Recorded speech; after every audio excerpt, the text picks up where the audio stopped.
The Art and Industry of Business and Living podcast, discussing conscious choices around business, money, life and living, and creating a greater future for you and the planet. Hi everybody, welcome to The Art and Industry of Business and Living. You are with your host, Simone Milasas, and today I am joined by an awesome friend of mine who's actually been on the show before. He can talk about many different topics, and today we have Mr. Christopher Hughes. Hello everybody, thank you so much for having me on the show. Oh, it's always a pleasure.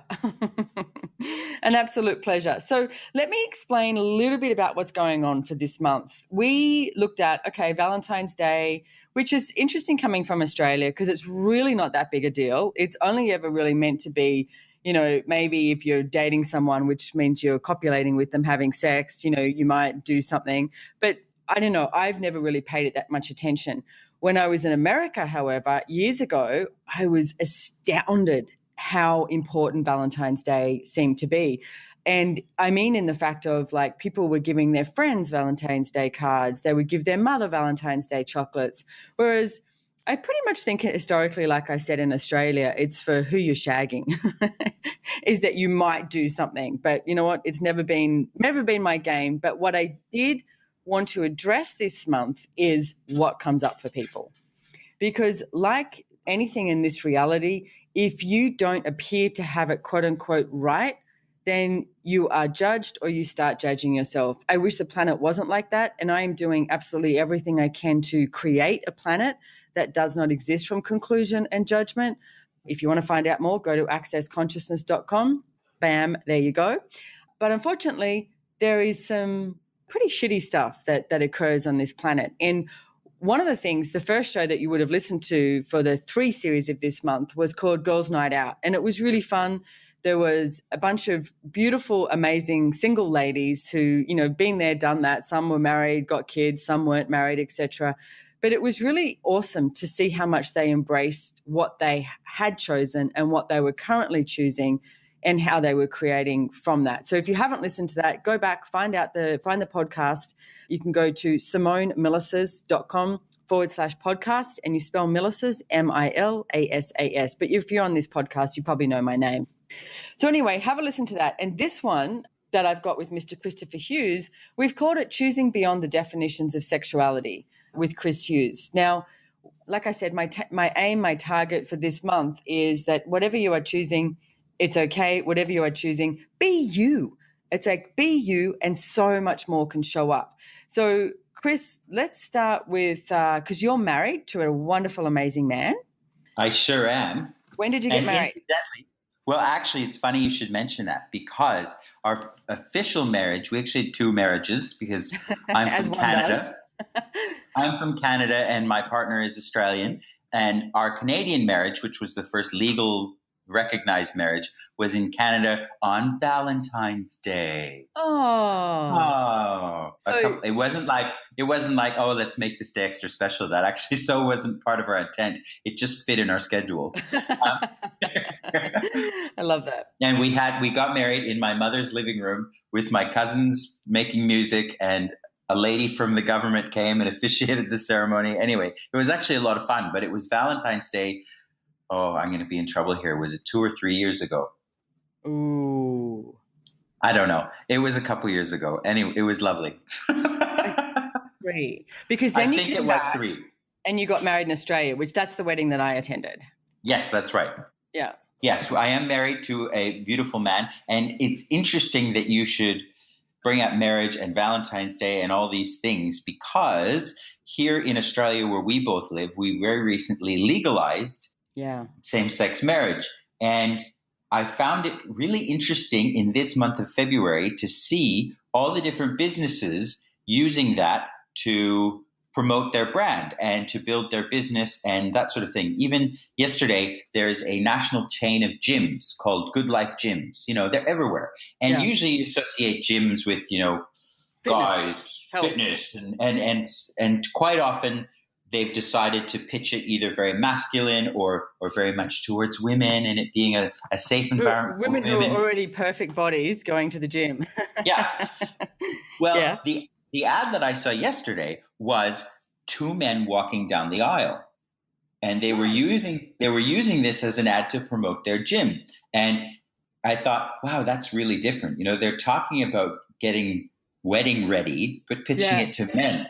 That's awesome. I love that. You know what? I've got to say that was one of the most proudest days that I have had of being Australian. I was so proud of the Australians because it was literally the Australians voted. We sort of forced the government to have a look at this, that we wanted to have, same-sex marriages be legalized. And it was amazing when that came through. So what was it like for you? It was a big deal for me, and it was a very big deal for my partner, being Australian. It's interesting, but for me, I've been a foreigner and lived abroad for so long, and I've not necessarily invested a whole lot of myself into foreign politics. And being from Canada, we legalized this 10 years ago. You're And like, this is so 10 years ago. yeah, this is a non-issue, but it was a big deal seeing it come to pass and it being while we were here. And I got to contact the wedding celebrant who organized our wedding here in Australia. And she said at the time when we got married, she said, look, this is not legally binding. This has no actual bearing in law or anything else. It's just a nice ceremony for you. And I contacted her once it was legal, and I said, do we need to do anything to make this recognized? And she said, no, the government now automatically recognizes your wedding, which I thought was fantastic. So yeah, it was great for me. It's great to see, and especially as you say, it was a big vote through the entire population of Australia that there actually was support from the bulk of the population. Yeah. It's like, as you said, or as I was talking about earlier, the different businesses and brands getting behind this issue of same-sex marriage. Like, even there is this little tiny brand of gin that is from outback Queensland, like far outback Queensland. And they put out this whole new bottle range that was all rainbow colors and unicorns and stuff. And I was like, wow, that is so left field for their brand. Especially coming from outback Australia. That's what makes it even more ironic. Yeah. I know. It was like they're doing their own Priscilla Queen of the Desert moment. They're having their thing. But the funny thing is, it's not actually all that funny. There was a famous footballer here in Australia who this week also hit the news because he made a lot of comments, very negative and very judgmental in a negative way, towards gays and lesbians in general. And he was saying that in his community, because he's Aboriginal, it's very much not okay to be gay. And if you're gay in the Aboriginal community, most of them fear being killed. And he said that was a good thing. And wouldn't it be great if people in Australia were afraid to be gay for fear of death? And maybe that would be better because we'd have less of them. And we shouldn't be allowing gay people on TV because it's encouraging young people to think it's okay. Okay, so right here, right now, what I want to do is, if you're listening to this show, I want you to look at the energy, because this is something that we talk about in Access Consciousness. It's like, as Chris spoke, there was such a heaviness to it. And when there's a heaviness to something, it's a lie. When there's a heaviness to it, it's anti-consciousness and it's unconsciousness, which is essentially evil, okay? And then when there's a lightness to something, it's true, and it has a sense of awareness and a sense of consciousness to it. So what I want to do right now is, every single person who is not willing to function from the awareness and the consciousness of what we can truly create on this planet by coming out of judgment, having no conclusion and no point of view, let's destroy and uncreate it, times a godzillion, right and wrong, good and bad, pock and pot, all nine shorts, boys and beyonds. And it's a tool that we will quite often use. It's like, let's send all of those judgments back to everyone with consciousness attached. Yeah. So what occurs with that is, if there's one little nanosecond or one thing that someone can receive that will create more consciousness in their reality and their world and their universe, hopefully they're going to receive that. So everything that doesn't allow that to occur, let's destroy and uncreate it. Right and wrong, good and bad, pock and pot, all nine shorts, boys and beyonds. To me, it's a devastation. It's horrifying that people walk on this amazing, beautiful planet and have points of view like that are so destructive towards another being. Now, one of the things that we do talk about in Access Consciousness is, what if there was two species? One is human and one is humanoid. Okay, not one gay, one straight, one human and one humanoid.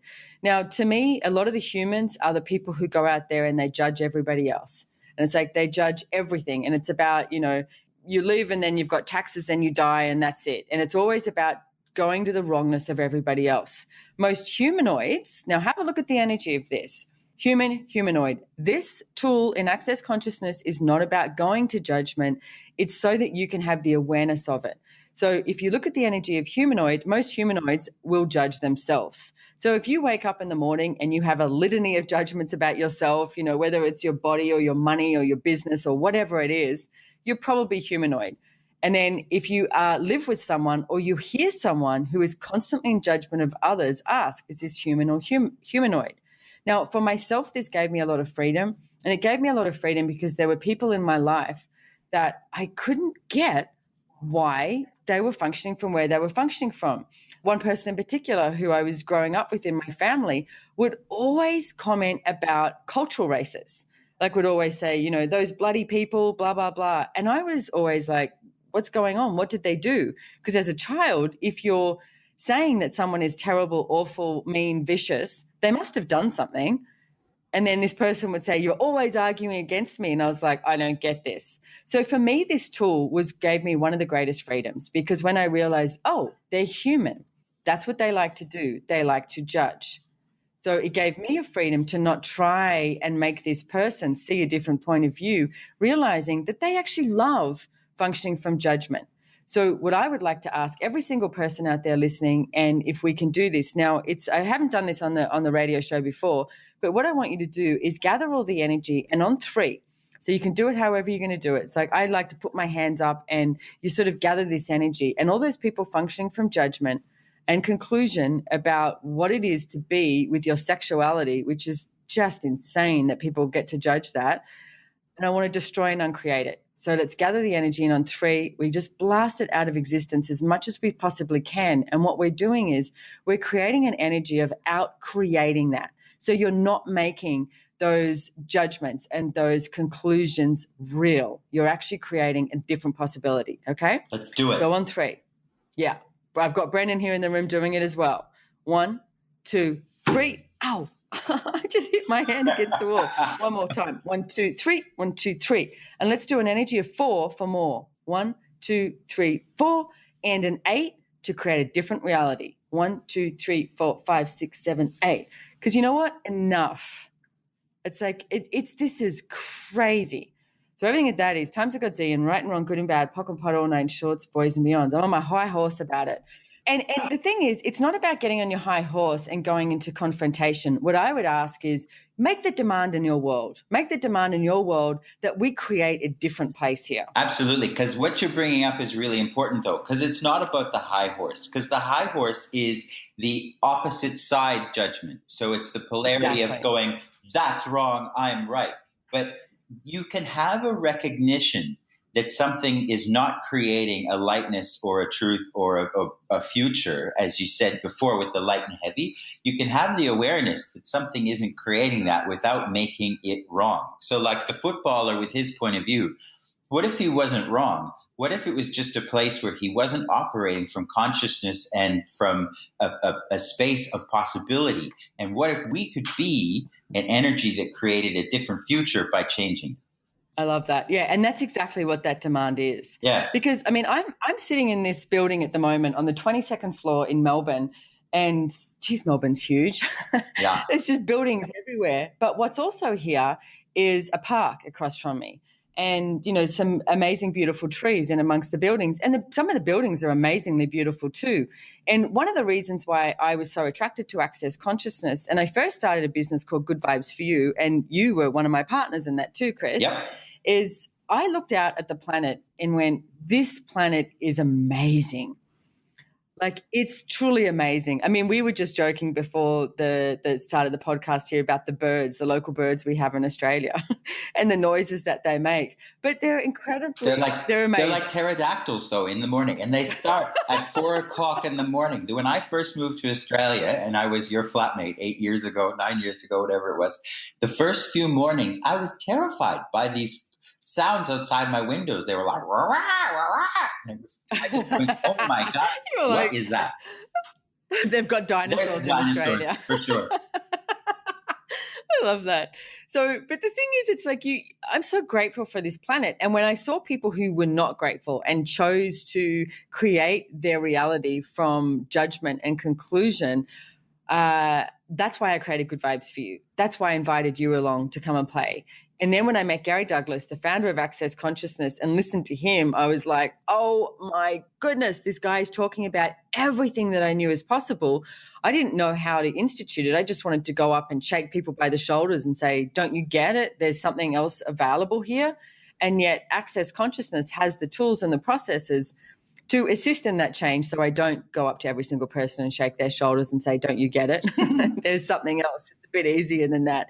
And that's what I would like everyone to make the demand out there, that if you're being you, no matter what it takes, no matter what it looks like, with no judgment, and as Chris says, it's not about judging the other side, but don't sit back on your laurels and take it. It's like, what if we could outcreate that energy? Yeah. Because I was again, news article I read yesterday was an interview with Quincy Jones. And for those of you who don't know who Quincy Jones is, maybe before your time if you're a bit younger, but he was the producer of Michael Jackson. He used to work with all the greats of Motown and music in the 50s to 60s and before. And he's 85 now, and he gave this interview where he pulled no punches. He talked about, what he really thought of some of the greats that he worked with, like the Beatles, like Michael Jackson, etc. And he was talking about being Black and the people that made it easier for him to be Black at a time when it was really not easy. And he said how people like Marlon Brando and Frank Sinatra, who he worked with, would have a relationship with him, and they would go out and they would say to people, hang on a minute, we got to let Black guys in this club because these guys are amazing musicians and we're missing out by not letting them be a part of our world. And his point in the interview was, hey, you know what? It takes actual individuals going out there and using their influence and saying to people, is that how you want to live? And creating a change that way.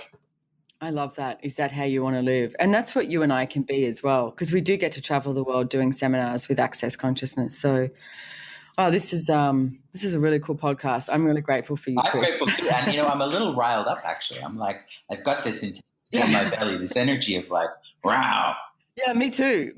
And it's morning time here in Australia. So we've only had one coffee and we're riled up. But to make that demand that there are changes, I mean, that's amazing. I mean, there's so many movies out at the moment too, which show different things like that, like it's like the segregation, and whether it's of your color, your race, your creed, your sexuality, your intelligence level, what if we didn't function from that? What if we were willing to be vulnerable and be us and allow everybody to be them, no matter what it takes and no matter what it looks like, and empower people to be that? I mean, all you see, like you said with the example of the gym, previously all we get is these, gorgeous, beautiful women and these men. And it's like, that's what's portrayed as correct, as right. Yeah. And so I love the fact, like, hey, get your body beautiful for your, gay wedding. It's a different invitation, because if we were empowering everybody to be them, no matter what it takes, no matter what it looks like, it's like you're not waking up in the morning with that litany of judgment. What would you choose? Yeah. What would you create? What would you change? And the other thing too is, what else could you receive in your life and invite into it? It's like the point that Quincy Jones make of saying, hey, we're the ones missing out by not letting these guys play in our clubs. And because at the time in the 50s and 60s, there were certain clubs where only Black people played music, or there's certain clubs where they didn't allow Black people to play music. They only had white people playing music. And what a shame.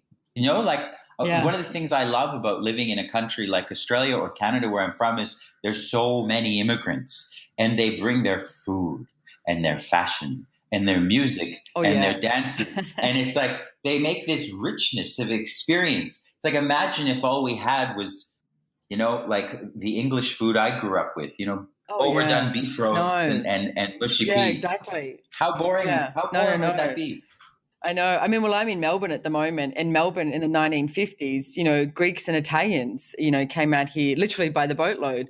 And so there's some fabulous restaurants here with fabulous Greek and Italian food. And then you've got, the time when all the Asians were coming out. So we have some of the best Asian restaurants in the world, Indian restaurants, all of it. And it's like, yeah, bring on the multicultural. Yeah. What if you were willing to receive from everything and everyone, and everything that doesn't allow you to receive from everything and everyone, where you destroy and uncreate it?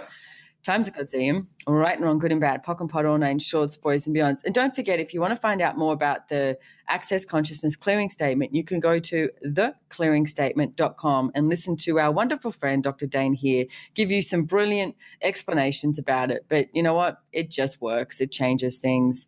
So how does it get any better than this? So, Mr. Christopher, what sort of tools or questions or what would you advise people? I mean, we've been talking about, this whole podcast about being you and not judging and not going to conclusion. So for people who are gay, lesbian, etc., and are struggling with being them, what sort of tools can you offer them? Probably the easiest and most pragmatic tool that they could use is something called "Who does this belong to?", which is a fabulous question you can go to where anything that's going through your head, anything, any thought, any feeling, any emotion that you're having, sometimes you get stuck with those, but you can just go to "Who does this belong to?" and ask. And if it gets lighter, it disappears, it goes away, it was never yours. Like, how many people are out there struggling with judgment of themselves for their choices sexually or their choices in relationship or whatever it is, and they've judged it, they've made it wrong, or they bought it from their parents or generations and generations and generations before that. So often, these points of view that you're struggling with, or these judgments, they were never yours to begin with. It's not the truth of who you be or how you see the world. And sometimes looking at it, recognizing that it's not yours and letting them go can be the first step to creating a totally different possibility and a whole lot of freedom. I love that. Thank you, Chris. And it's interesting because as you're talking, and I was like looking at my computer, reading the name of this show, Choosing Beyond the Definitions of Sexuality. And I've got, my enjoyable other, Mr. Brennan Watt, sitting over on the couch, who I'm going to be doing a podcast with leading next to about being in a relationship. But yet he's also 11 years younger than me. So there's, exactly. But it is, it's like you weren't meant to do that. And it's like, and then there's the big joke about the toy boy, which we totally refused to embrace. And then we totally loved embracing it. And now it's just like, we be us in relationship. But you're not meant to. You're not meant to be with someone that is, as a woman, that is 11 years younger than you. It's a little bit naughty. And how much fun is it to be that naughty?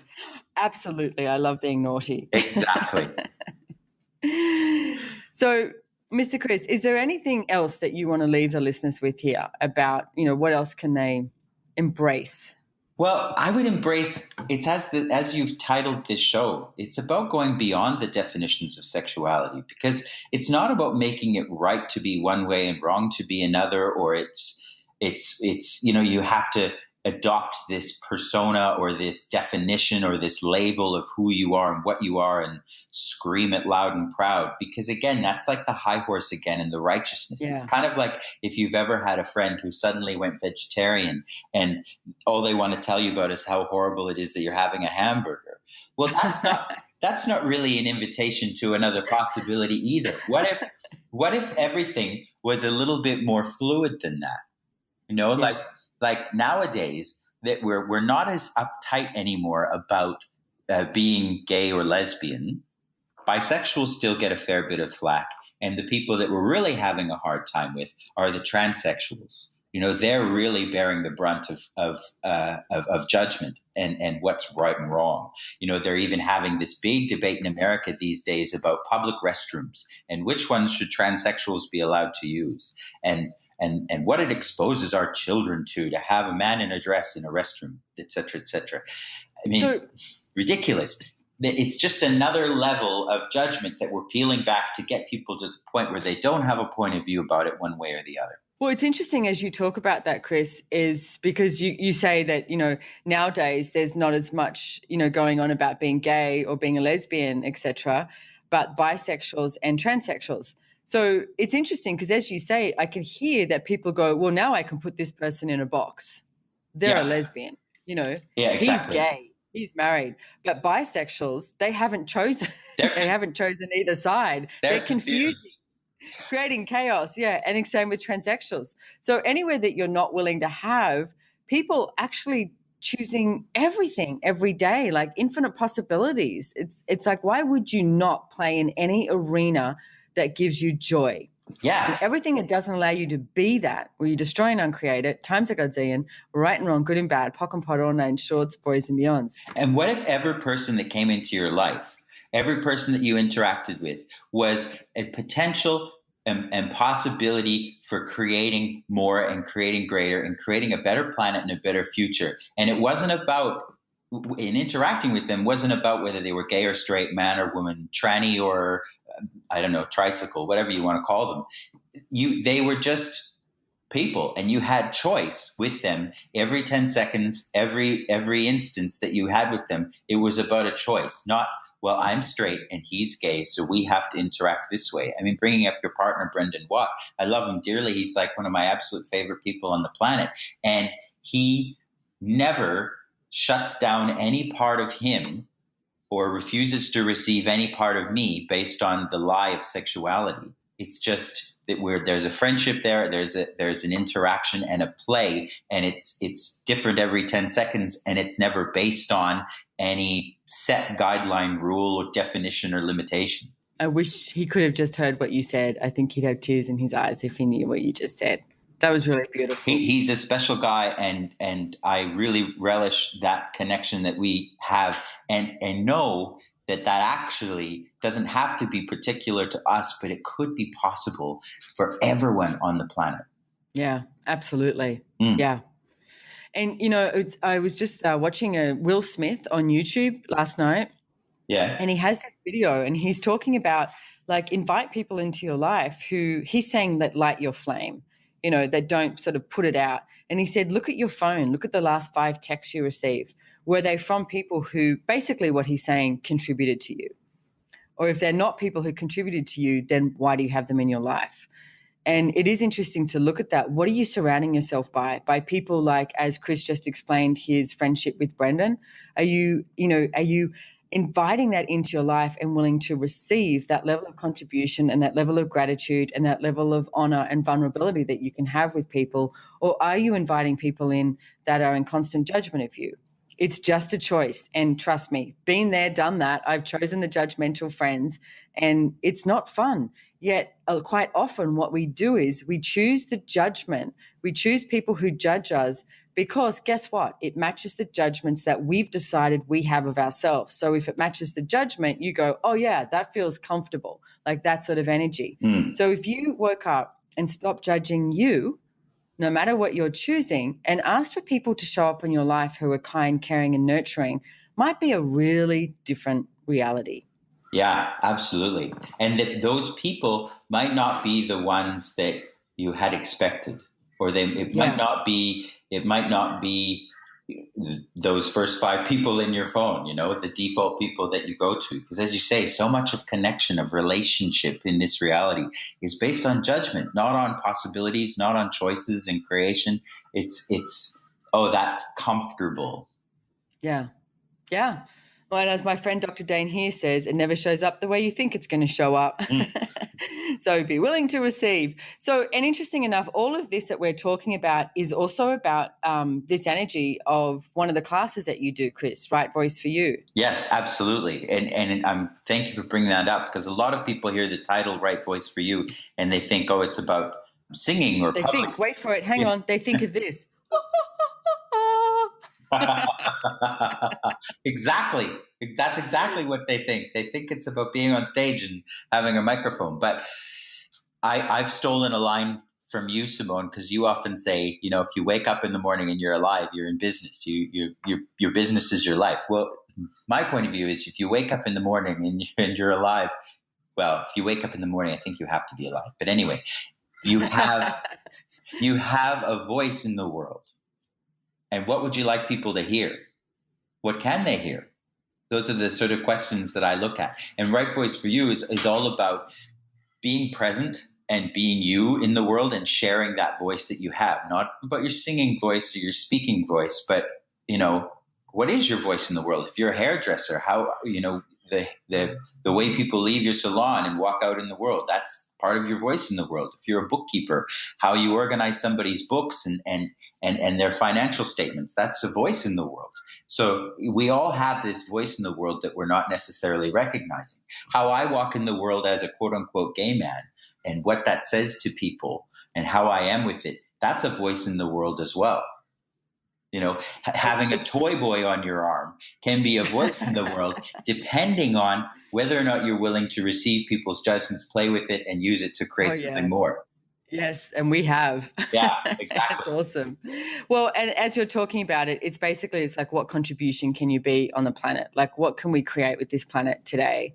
So, Mr. Chris, people can find you at rightvoiceforyou.com, also under accessconsciousness.com, Mr. Christopher Hughes, and he's based in Brisbane, Australia, yet he travels the world. You've got some classes coming up overseas. You want to talk about that? I do. I've got a really awesome class coming up in Roma, Italia. Roma. Yes, in March in Rome on the 10th, from the 10th to the 12th. It's a 3-day masterclass. Anybody can attend. There's no prerequisite. You can come along and see what it's like. I'm actually co-facilitating that with Dr. Andrew Gardella, who's also an Access Consciousness facilitator and has a very different angle that he comes to the Right Voice classes, which should be exciting. And then there's a class also in June in Dublin, and in July in Japan, and goes on from there. So all of that is on the Access Consciousness website, where you can find out where I am and what I'm doing if you look up Christopher Hughes as a facilitator. Awesome. Thank you so much, Chris. Thank you so much for joining me. And if you love this podcast, please like it below. It's like, give a review and send it to your friends, foe, family, whoever you desire. It's like, let's get this out there and let's create that change in ourselves that we can create with the planet. That's what I would really like to see. Coming out of judgment, out of conclusion, out of limitations, and how much fun can we have? What if the purpose of life was to have fun, as Gary Douglas says? So thank you so much, Chris, for joining us. Thank you, Simone. It was so much fun. It was. I will see you soon. Okay. Bye-bye, everyone.